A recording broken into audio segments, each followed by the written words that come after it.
From Philadelphia, this is Fox 29 News at 10. Okay, let's crunch some numbers now. Tonight we're looking at reading rates among Philadelphia school students. Recent testing showed 51% met reading standards set by No Child Left Behind. This is the 8th straight year that Philly has made progress. And while progress is always encouraging, still 49%, almost half of Philadelphia school kids, are not proficient in reading. Now, a local best-selling author and Philadelphia Daily News columnist is using his expertise to help young people get interested. Solomon Jones is in our newsroom tonight. Hey, Solomon, thanks for coming in. Hey, Joyce, thanks for having me. Okay, so you just finished, you've been really busy all week long. You just finished one of many workshops for young people in our area this afternoon.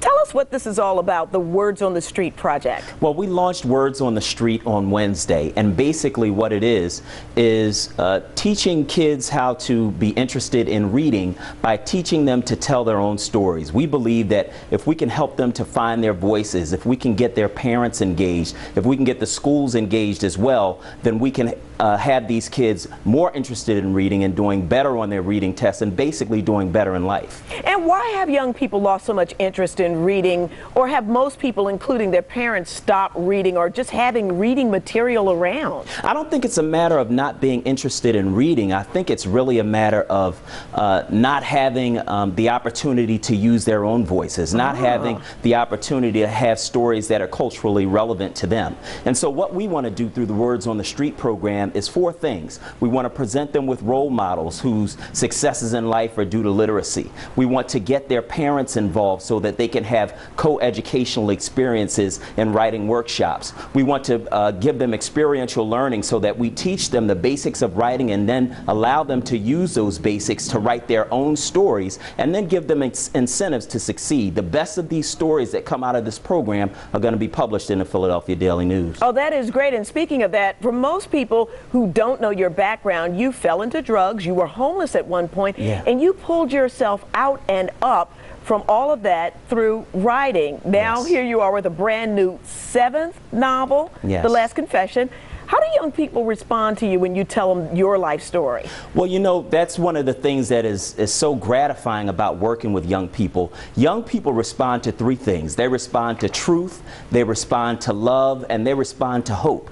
When I tell them the truth about where I come from and about what I've been through and about how I've been able to overcome that, they are rapt. And they're listening, and that gives me a chance to express to them how important they are and how they can do the same things that I've been able to do. No matter what they're facing, no matter what their obstacles are, they can succeed, and that's the hope. The hope is that we can raise up a generation really of soldiers, you know, and put pens in their hands, put laptops in their hands, and allow them to lift themselves up by telling their own stories. And you know what, you're a husband and a father of 3, and you share some pretty funny and touching stories about both of them in your Daily News column. And you talk about how important both husband and father are for child development. Do you think kids are getting enough of that, or are parents too busy? I think that parents are busy, but I think that we have to sacrifice in order to raise our children right. And children need their fathers.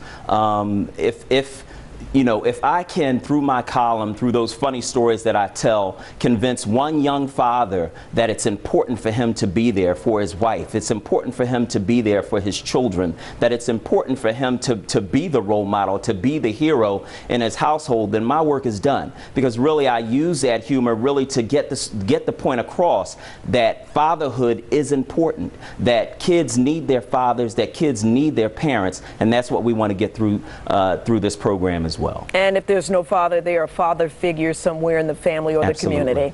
Solomon Jones, good luck on the program and your new book. Thanks so much for coming in tonight. Thanks for having me, Joyce. Good to see you.